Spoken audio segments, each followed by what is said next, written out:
এই যে শর্ত দেয়াদি, এর মধ্য দিয়ে ভারত এই শর্তগুলো কতটুকু পালন করবে এবং আমাদের প্রধানমন্ত্রী সফরের মাধ্যমে যে একটা সম্পর্ক উন্নয়নের চেষ্টা করা হচ্ছিল সেটিও কতটা অগ্রগতি হবে? এবং ৩ টি শর্তের কথা নিশ্চয়ই আপনি জানেন। অনেক অনেক ধন্যবাদ। দুঃখজনক ভাবে আমাদের দেশের যে পররাষ্ট্র নীতি এই সরকারের আমলে, সেটা একদল বানরের হাতে চলে গেছে, যারা জানেই না পররাষ্ট্র নীতি কি। এর ফলে এরা যা ইচ্ছা তা করছে।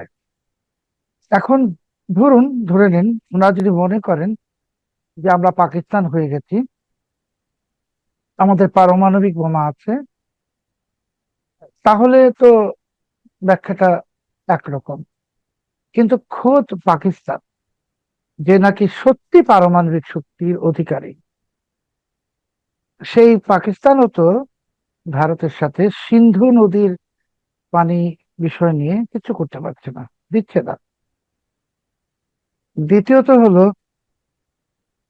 যে আমরা যে এমন একটা ভাব নিয়ে আছি যে আমরা বুঝি ডোনাল্ড ট্রাম্প, মানে আমরা যাব কি যাব না, আমাদেরকে তো সমর্থ করো, আমাদেরকে নিয়ে যাও ইত্যাদি। তো এটা কেন করা হচ্ছে? তারেক রহমান সাহেবের উপকারের জন্য, বাংলাদেশের মঙ্গলের জন্য, নাকি কোনো পক্ষকে খুশি করার জন্য? আপনি তো জানেন যে একটি রাজনৈতিক দল বেশ কয়েকদিন ধরে বা কয়েক সপ্তাহ ধরে বলছে যে এই সরকার 6 মাসের মধ্যে পড়ে যাবে। 6 মাস। আবার কেউ কেউ বলছে যে টান দিলেই পড়ে যাবে। তো সেই টান দিয়ে ফেলে দেওয়ার প্রক্রিয়াটা এখন চলছে।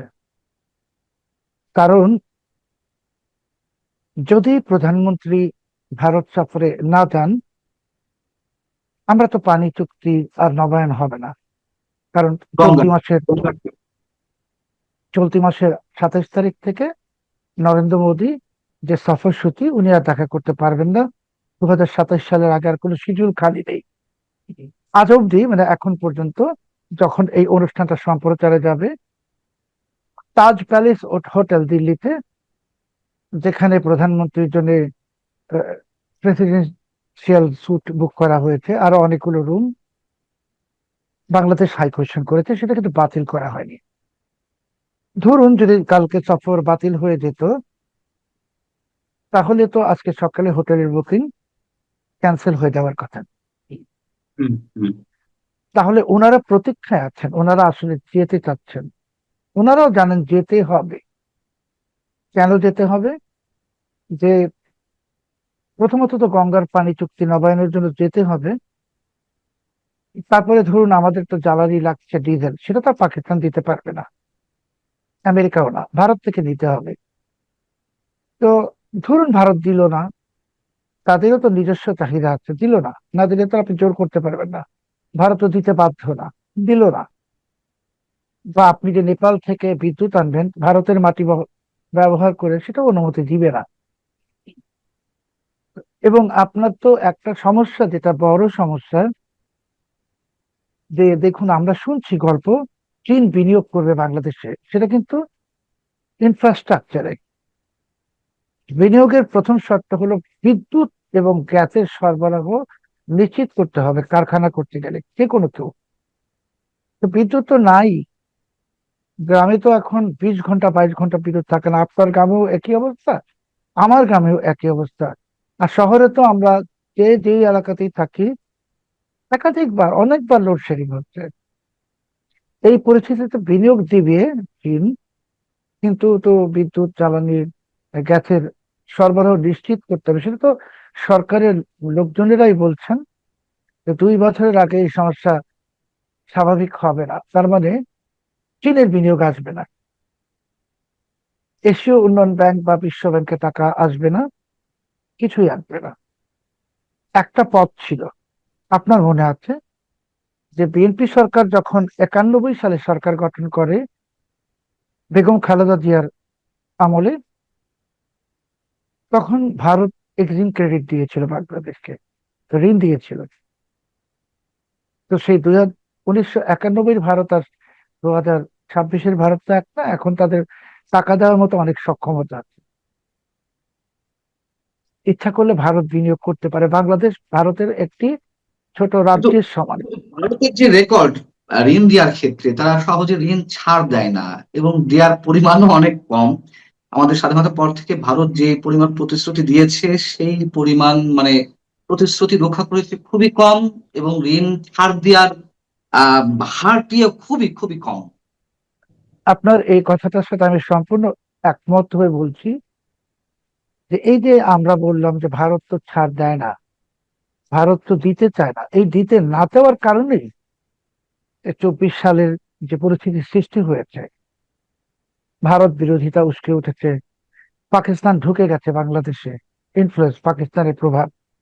তো ভারত তো এখান থেকে একটা শিক্ষা গ্রহণ করেছে যে এরপরে বাংলাদেশে সুযোগ পেলে তারা তো একটি নদী স্থাপন করতে চাইবে। যেমন এ, আমরা শুনেছিলাম 26 লাখ ভারতীয় বাংলাদেশে আছে, এখন তো এটা নাই। শেখ হাসিনা ভারতের কাছে দেশ বিক্রি করে দিয়েছে, এটাও মিথ্যা প্রমাণিত। এবার ভারত বিনিয়োগ করবে নিজেদের লোকসান করে হলে, লোকসান ঠিক না, মানে নিজেদের অন্যখানে বাজেট কাটছাট করে হলো বাংলাদেশে করবে, নিজেদের ইমেজ পুনরুদ্ধারের জন্য। তারা বুঝে গেছে যে জি। বাংলাদেশের মানুষের মধ্যে একটি ভারত বিরোধিতা চরমে উঠে গেছে। দ্বিতীয়ত হলো, দেখুন, আমি যে শুরুতে বললাম যে একদল বানরের হাতে পররাষ্ট্রনীতি চলে গেছে, যে আপনি প্রধানমন্ত্রী। কেমন মন্তব্য করছেন, মানে আহ বর্তমান বিএনপি সরকারের পররাষ্ট্রনীতি নির্ধারণের ক্ষেত্রে যারা রয়েছেন, যারা নির্ধারক রয়েছেন, কেন তাদেরকে বানরের সাথে তুলনা করছেন? পররাষ্ট্র নীতি যারা নির্ধারণ করবেন তাদেরকে কূটনীতি বা পররাষ্ট্রনীতির একটা অভিজ্ঞতা লাগবে। যে কোনো ক্ষেত্রেই অভিজ্ঞতা লাগে, সাংবাদিকতাও লাগে। খলিলুর রহমান তো একজন কেরানি, ও কি অভিজ্ঞতা! আর বাকি যেগুলো আছে সবগুলো তো গোপাল ভাট, অভিজ্ঞতা তো নাই, 1 নম্বর। 2 নম্বর, অভিজ্ঞতা ছাড়াও করা যায় যদি আন্তরিকতা থাকে। আমি তো নিশ্চিত ভাবেই বলছি এখন যে খলিলুর রহমান সাহেব এবং বিএনপির বিরোধী চক্র, সেখানে ইউরো যুক্ত আছে, সবাই মিলে বিএনপি কে ফেলে দেওয়ার যে ষড়যন্ত্রটা, সেটাকে এগিয়ে নিয়ে যাচ্ছে দ্রুত গতিতে। একটা উদাহরণ দিচ্ছি, সৌদি পররাষ্ট্র উপমন্ত্রী যে বাংলাদেশে আসলেন এই কয়েকদিন আগে, আপনিও জানেন। উম, তো সেই পররাষ্ট্রমন্ত্রী ওয়ালিদ আল খেরেজি যখন আসলেন, আমাদেরকে বলা হলো বাঙালি জাতিকে সৌদি আরবের লোক নিবে, জনশক্তি রপ্তানির সুযোগ উন্মোচিত হয়েছে। আসলে বাস্তবে কি, এই খলিলুর রহমান সাহেব ইউনূসকে দিয়ে 69,000 রোহিঙ্গাকে পাসপোর্ট ইস্যু করিয়েছেন। আরো 3.5 থেকে 4.5 লাখ রোহিঙ্গা সৌদি আরবে আছে, এদেরকে পাসপোর্ট দিতে হবে। এটা দাবি করতেই সৌদি পররাষ্ট্রমন্ত্রী এসেছিলেন। তার মানে 4.5 লাখ পাসপোর্ট যদি দেন বাংলাদেশি, রোহিঙ্গারা বাংলাদেশি হলো, কিন্তু এটা তো আসলে জনশক্তি রপ্তানির সুযোগ নয়, আমার দেশের মানুষকে বঞ্চিত করে রোহিঙ্গাদেরকে পাসপোর্ট দিয়ে দেওয়া। এর মধ্যে ইউজ করেছেন যে বিএনপি কে ফেলে দেওয়ার চক্রান্ত দ্রুত গতিতে চলছে, আর তারা বিএনপিকে ফেলে দেওয়ার চক্রান্তটার সাথে জড়িত। বিএনপি কে যে ফেলে দেওয়ার চক্রান্ত, সেটা একটা একটা করে জাস্ট 1 মিনিটে ব্যাখ্যা করব। যে আমরা তো জানি সেপ্টেম্বর মাসে প্রধানমন্ত্রী মার্কিন যুক্তরাষ্ট্রে যাবেন বলে শুনেছি, জাতিসংঘের সাধারণ পরিষদের অধিবেশনে। তো খলিলুর রহমান যদি আমেরিকার লোক হয়ে থাকতো, তাহলে তো তারেক রহমান সাহেবের ডোনাল্ড ট্রাম্পের হোয়াইট হাউসের মধ্যাহ্নভোজের একটা আয়োজন হওয়ার কথা হবে? হবে না। বা খলিলুর রহমান নিজেই কি ডোনাল্ড ট্রাম্পের সঙ্গে দেখা করতে পেরেছে গত 2 বছরে? পারেনি। আমরা একটি ভ্রান্ত ধারণা নিয়ে আছি খলিলুর রহমান আমেরিকার লোক। ও আমেরিকাতে থেকেছে, টুকটাক চাকরি করেছে, আর বাংলাদেশের স্বার্থ এখন জলাঞ্জলি দেওয়ার জন্য আপনি সে যে উদ্যোগ নিয়েছে, তো সবাইকে পছন্দই করবে। আপনি আপনার আমার পৈতৃক সম্পত্তি যদি একজনকে দান করতে চাই, সে তো আমাকে গুরুত্ব দিবেই। কিন্তু আসলে বিএনপি কে ফেলে দেওয়ার ষড়যন্ত্র হচ্ছে কেন, সেটা ব্যাখ্যা দিব। দেখুন, তারেক রহমান সাহেব বুঝবেন, আর কিছুদিন গেলেই বুঝবেন, যে এই সরকারকে বিভ্রান্ত করার একটার পর একটা চক্রান্ত চলছে। যখন এই প্রেসিডেন্ট নির্বাচনের প্রশ্ন আসলো, আপনি জানেন নাসিমুল গনির নাম সামনে ঠেলে দেওয়া হলো। প্রেসিডেন্ট, সম্ভাব্য প্রেসিডেন্ট নাসিমুল গনি। তারপরে ইউনূসের নাম ছেড়ে দেওয়া হলো, ইউনূসের পক্ষে প্রচারণাও শুরু হলো। কারা করছে? যদি নাসিমুল গনিকে তারেক রহমান সাহেব প্রেসিডেন্ট বানাতেন বা ইউনূসকে, তাহলে তো তারেক রহমান সাহেবের আর কোনো সূত্রের প্রয়োজন ছিল না। 1 নম্বর। 2 নম্বর হলো যে এখন বিএনপির কাছে আসলে আমেরিকা নেই, এটাই বাস্তবতা। আমেরিকা যা নেয়া নিয়ে গেছে, একজন সামান্য একটা কর্মচারী পিটার হাস, সে এখন মাল্টি বিলিয়নিয়ার হয়ে গেছে, ব্যবসায়ী হয়ে গেছে। সে কিন্তু এখন আর চাকরি করে না, পিটার হাস ব্যবসায়ী, বিনিয়োগ করতে আসছিল বাংলাদেশে এই না, কয়েকদিন আগে, এই আপনিও জানেন। মার্কিন বহুজাতিক কোম্পানির পক্ষেই ব্রোকারি করছেন নাকি ও নিজে এখন ব্যবসা করছেন? ব্যবসায়ী, মানে ওই আচ্ছা। বহুজাতিক কোম্পানির তো প্রেসিডেন্ট চেয়ারম্যান আসে নাই, আসছে আসে নাই। আসলে মার্কিন যুক্তরাষ্ট্র যা নিয়েছে নেয়া শেষ। এখন মার্কিন যুক্তরাষ্ট্রের এইটা ভোগ করতে হবে, ভোগ এই বিএনপি করতে দিতে পারবে না। মার্কিন যুক্তরাষ্ট্রের, আর তাছাড়া চীনের সাথে যে দহরম মহরম, এটার পরে মার্কিন যুক্তরাষ্ট্র এটা তো খনির ইচ্ছা করে করিয়েছে, কিনে নিয়ে গেছে, নিয়ে আমেরিকার সন্দেহের তালিকায় নিয়ে আসছে। দ্বিতীয়ত হলো, এখন একটাই সহযোগী শক্তি আঞ্চলিক, ভারত। এটার সঙ্গে একটা দূরত্ব সৃষ্টি করে দিবে। দেওয়ার পর কি হবে? 10ই অগস্ট, 10ই অগস্ট মানে চলতি মাসের 10 তারিখে, যেদিন দীনেশ ত্রিবেদীর সঙ্গে বৈঠক হলো প্রধানমন্ত্রী তারেক রহমান সাহেবের, 10 তারিখ, সেদিনই জাতিসংঘের নিরাপত্তা পরিষদে একটা ঘোষণা চলে এলো, বাংলাদেশে আল কায়দা প্রবেশ করছে। নিরাপত্তা পরিষদ মানে 5টা দেশ, তো জাতিসংঘে এটা বলে দিয়েছে আল কায়দা আছে বাংলাদেশ। দেখুন, এটা কিন্তু শুধু বলার জন্য বলা না। তাহলে সরকারের তো বন্ধু রাশিয়া হওয়ার কথা, রাশিয়া তো ওই এই স্থায়ী নিরাপত্তা কাউন্সিল মেম্বার, চায়না মেম্বার, কেউ তো ভেটো দেয়নি, দিয়েছে আপত্তি জানিয়েছে, জানায় নেই, এটা বিবৃতি দিয়েছে। এখন ভারতের সঙ্গে যদি সম্পর্কটা ভালো করে নষ্ট করে দেওয়া যায়, ভারত পর্দার বাইরে যে আমেরিকা ভারত মারামারি করছে পর্দার আড়ালে, তারা আসলে একখানে হয়ে গেছে। এই দেশের ক্ষেত্রে যেন চীন না ঢুকতে পারে। অতএব ভারতের সাথেও যদি তারেক রহমান সাহেবের এ, শত্রুতা সৃষ্টি করা যায়, দূরত্ব না শত্রুতা, তখন তারেক রহমান সাহেবের আর কেউ রক্ষা কবচ, কেউ কোনোখানে থাকলো না। এবং আমি আপনাকে তো এটা নিশ্চয়তা দিতে পারবো না, কিন্তু এইটুকু বলি, ধরুন ভারত কালকে সকালেই বললো বা 1 সপ্তাহ পরে ডিজেল দিতে পারবো না, আমাদের জাতীয় চাহিদা পূরণ হচ্ছে না, আপনি কি করবেন? ডিজেল পাবেন? পাবেন না। বিদ্যুৎ সংকটটা আর একটু বাড়বে। আগামী মাসেই আপনার রূপপুর পারমাণবিক বিদ্যুৎ কেন্দ্রের ট্রায়াল প্রোডাকশন হওয়ার কথা। তো ওরা তো টাকা চাচ্ছে ভারতীয় মুদ্রায়, ডলার তো নিবে না, অন্য কোনো কারেন্সিও নিবে না। তা আপনি ভারতের সাথে এই বিষয়টাকে সলভ না করলে আপনি টাকা দিবেন ভারতীয় কারেন্সিতে কিভাবে? তাহলে রূপপুর কেন্দ্রটা চালু হবে না। চাচ্ছে কেউ যে বিদ্যুৎ সংকটটা এমন এক পর্যায়ে যাক, যে কানসার্ট যেমন ঘটনা ঘটেছিল বিএনপির আমলেই, এবার সারা বাংলাদেশে কানসার্ট ঘটবে। আওয়ামী লীগকে ফেলে দেওয়া হয়েছিল সরকারি চাকরির একটা অজুহাত দিয়ে, আর এইটা ফেলে হবে বিদ্যুৎ সংকট দিয়ে। এবং তারেক রহমান সাহেব তো আসলে, এটা আপনি যদি বলেন কখন পড়বে, কয়দিনই পর, যখন তখন পড়ে যাবে। বিদ্যুৎ যে আমরা এখনো কিছু পাচ্ছি শহরে বা গ্রামে, সেটা যদি জ্বালানি সরবরাহ জি। বন্ধ হয়ে যায়, গাড়ি ঘোড়া সব বন্ধ হয়ে যাবে। তো সুন্দরভাবে খলিলুর রহমান সাহেব তারেক রহমান সাহেবের একদম ঘরের মধ্যে বসে ওনাকে স্যাবোটেজ করে দিচ্ছেন। শেখ হাসিনাকেও তো ওনার ঘরের লোকরাই স্যাবোটেজ করেছে, বাইরের লোক না। কাজেই এই সমস্যা, এই সফর বাতিল হওয়ার সাথে সাথে আপনি দেখবেন তখন ভারত আর কোনো চক্ষু লজ্জা রাখবে না। আর আপনি যে কথাটা শুরুতে বলেছেন, আমার সঙ্গে আলোচনায় এই প্রোগ্রাম শুরু হওয়ার আগে, যে হুম। আইসিটির প্রধান কৌশলী তিনি বলেছেন যে আমিনুল আপনার সাহেব। প্রথম সঙ্গে বলছিলাম যে আইসিটির chief prosecutor mister Aminul Islam, তিনি বলছিলেন যে শেখ হাসিনাকে ফেরাতে আইনি দিক, আইনি প্রক্রিয়া চলছে। জি, খুবই এটাই তো এবং সত্যি উনি বলেছেন। আইনি জি। প্রক্রিয়া চলছে, আপনি তো কালকে ব্যাখ্যাও দিয়েছেন, মানচিত্রে দিয়েছেন, যে আইনি ব্যাখ্যা মানে এবার ভারতীয় আদালতে যাবে এটা। ভারতীয় আদালতে গেলে ভারতীয় আদালত সিদ্ধান্ত নিবে, প্রথমত এক্সট্রাডিশন ট্রিটিতে দেওয়া যায় কি যায় না। আর আপনি যে বলেছেন যে উনি সাজাপ্রাপ্ত, তাহলে ভারতীয় আদালত, এটা কিন্তু মানে পররাষ্ট্র মন্ত্রণালয় না, তারা তো দেখতে চাইবে, বাংলাদেশ হাই কমিশনকে বলবে যে বিচার কি হলো, রায় কি হলো, ডিটেলস দেখি। মানে সহজ কথা, শেখ হাসিনাকে তো ফেরত দিবেই না, এটা দেওয়ার কোনো প্রশ্ন ওঠে না। কিন্তু ওই আদালতে যাওয়ার পর আমাদের যে আইসিটি, ইন্টারন্যাশনাল ক্রাইমস ট্রাইব্যুনাল, এটার ভিতরে যে বিচারে যে অনেক প্রশ্নবোধক চিহ্ন আছে, সেগুলো পুরো বিশ্ব জেনে যাবে, পুরো বিশ্ব জানবে।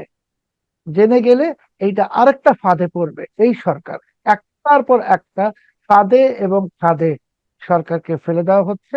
এই সবকিছুর পিছনে সামনে দেখছি আমরা খলিলুর রহমান, পিছনে ইউনূস, এবং আরো যে বিএনপি বিরোধী যে রাজনৈতিক দল, তাদের নাম আমাদের নেওয়া দরকার নেই, আপনি সবাই বুঝতেছেন। এই সম্মিলিত ভাবে তারেক রহমান সাহেব এখন আসলে, আমি আপনাকে এই এই কথাটা এভাবে বলবো, কোনো দৈবাৎ ঘটনা না ঘটে, মানে স্বয়ং স্রষ্টা এসে নিজের হাতে ওনাকে রক্ষা করে না দিলে ওনার সরকার আর বেশি দিন টিকবে না, ওনার সরকার পড়ে যাবে।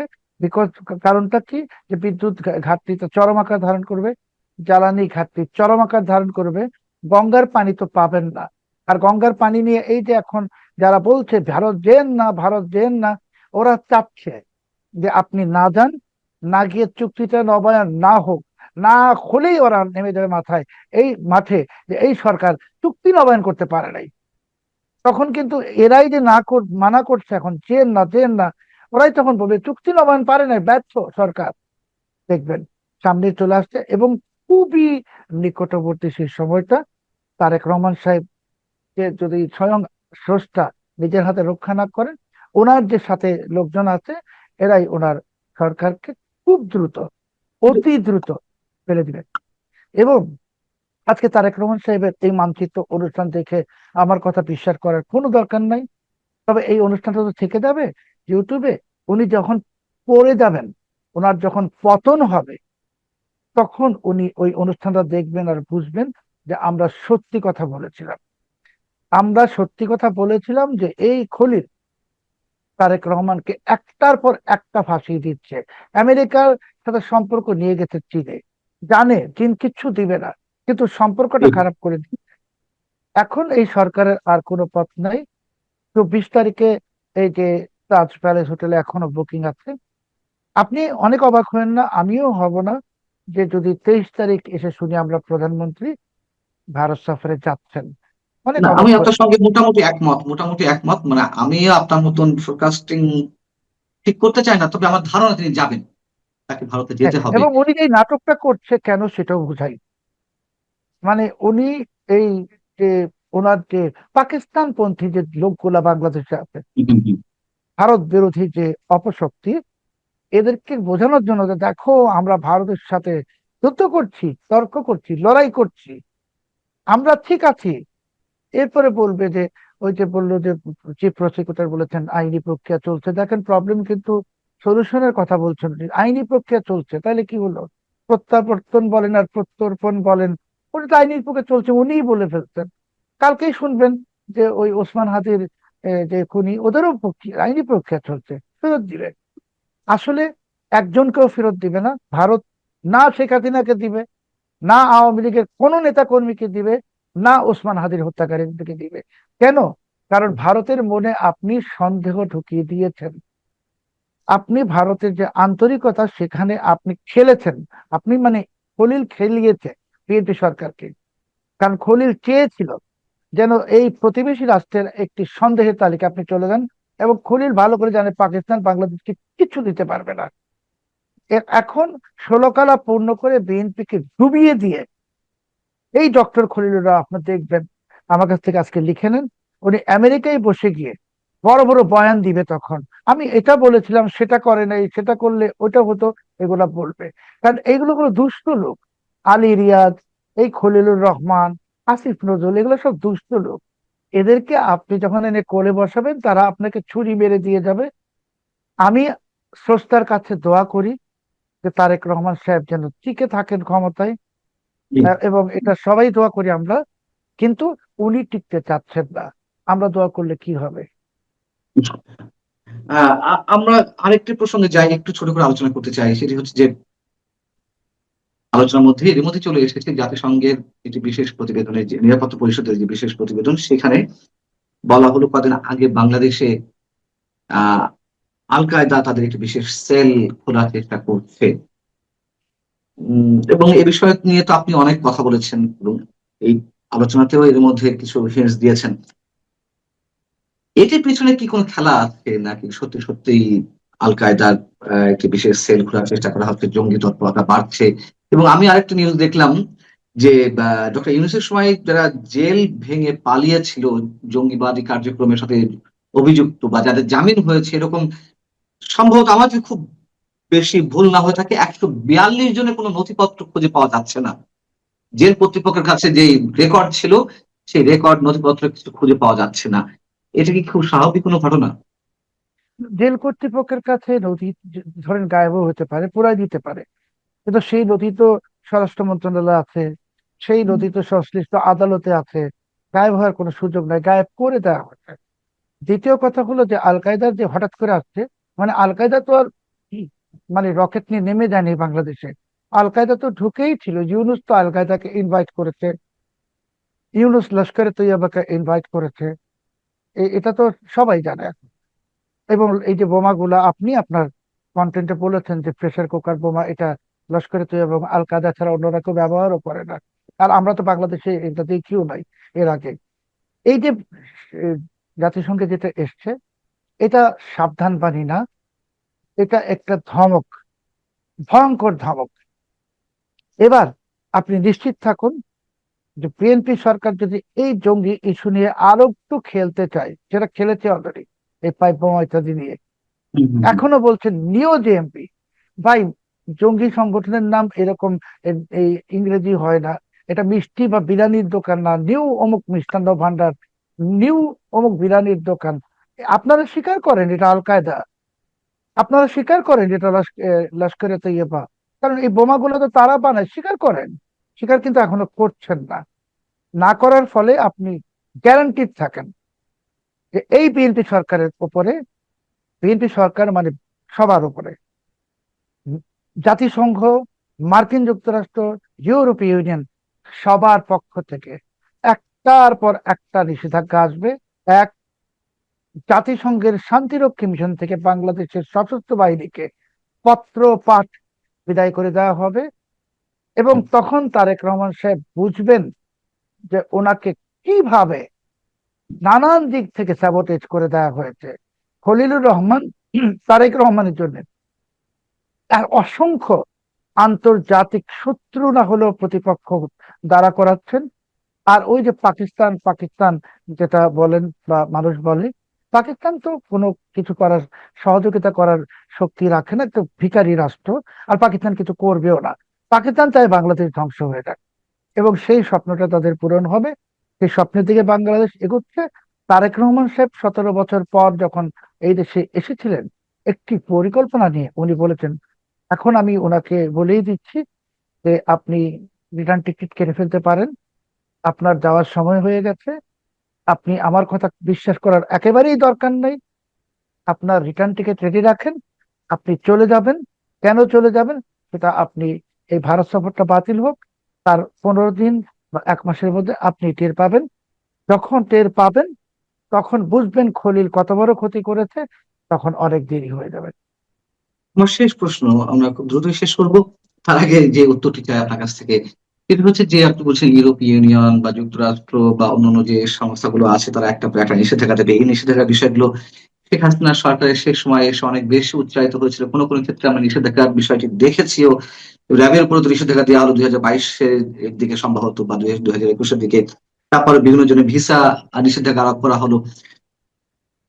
আমি জাস্ট এটি টানছি এই কারণে যে ডিপ স্টেট বলি, মার্কিন প্রশাসন বলি, ইউরোপীয় ইউনিয়ন বলি, তারা তো সবাই আওয়ামী সরকারের বিরুদ্ধে ছিল। তার আওয়ামী সরকারের পতনটি চাইছিল এবং নানান প্রক্রিয়ায় সেই পতনটি হয়েছে প্লট নির্মাণের মাধ্যমে, আমরা সবাই জানি। বিকল্প তো বিএনপি ছিল। সেই বিএনপি কে নিয়ে কেন তারা এখন খেলতে চাইবে বা তাদের বিরুদ্ধে একটার পর একটা নিষেধাজ্ঞা দেবে? বিএনপি তাদের বিকল্প ছিল না, তাদের বিকল্প ছিল ইউনুস। যেহেতু ইউনুসের জনসমর্থন ছিল না, সেই জন্য বিএনপি ক্ষমতায় এসছে। আর দেখুন, একদম সাম্প্রতিক সময় যে নেপালে রেজিম চেঞ্জ হলো, এখন কিন্তু নেপালে আবার এই পাশার দান উল্টে যাচ্ছে, খেলাই ঘুরে যাচ্ছে। বাংলাদেশেও ঘুরবে। শেখ হাসিনা বাংলাদেশে চলে আসবেন, ওনার দণ্ড আপনি নিশ্চিত থাকুন, সেই দণ্ড স্থগিত হবে, যেরকম আবুল কালাম আজাদ সাহেবের হয়েছে হবে। এই আওয়ামী লীগের উপর নিষেধাজ্ঞা উঠে যাবে, সবকিছু হবে। কিন্তু তারেক রহমান সাহেব অনেক দেরি করছেন। ওই আমরা ছোটবেলায় একটা প্রবাদ শুনতাম, বইয়ে পড়তাম, আপনিও পড়েছেন, যে ডাক্তার আসার আগেই রোগী মরিয়া গেল। তো ওই অবস্থার দিকে এগোচ্ছে দেশ, জাতি, সরকার। আমাদের জন্য কোনো দুঃসংবাদ না, কারণ আমাদের দেশ চলবে, দেশ উন্নতির দিকেই যাবে আবার ভবিষ্যতে।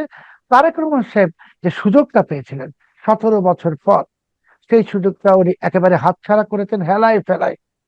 এই এয়ার কন্ডিশন বাসে ঘুরে আর এই কার্ড ইত্যাদি বিতরণ করে আর এই সমস্ত সস্তা স্টান্ট করে দেশ চালানো যায় না। কারণ উনি জাস্টিন ট্রুডোকে কপি করতে চেয়েছেন, জাস্টিন ট্রুডো নিজেই আনপপুলার হয়ে ক্ষমতাচ্যুত হয়ে গেছে। দ্বিতীয় কথা হলো, আপনি কোনো কিছু কপি করলে কিছু হয় না, আপনার মৌলিক কিছু বৈশিষ্ট্য লাগে। তো মৌলিক বৈশিষ্ট্য আপনার চারপাশে তো সেই আগেরই চোরেরা, সে আগেরই ডাকাতেরা, সে আগেরই দুর্বৃত্তরা, একটু নতুন অবয়বে। আমরা যে একজন বিশেষ প্রতিমন্ত্রীর সম্পর্কে এত নিউজ দেখছি পত্রিকায়, মানে কথিত প্রধানমন্ত্রীর বন্ধু, তো কোনো হুম, হুম। অ্যাকশন কি হচ্ছে? হচ্ছে না তো। বা চাঁদাবাজি, এটা সবকিছুই তো চলতেছে। কাজেই আপনি নিশ্চিত নিশ্চিত থাকুন যে জাতিসংঘে যে এই ঘোষণাটা এসছে বা এই সাবধান বাণীটা আসছে, এটা খুবই খারাপ। এবং দেখবেন আগামী 1 সপ্তাহের মধ্যে বিভিন্ন দেশ যে ভ্রমণ অ্যালার্ট, সেটাকে আবার উপরে তুলে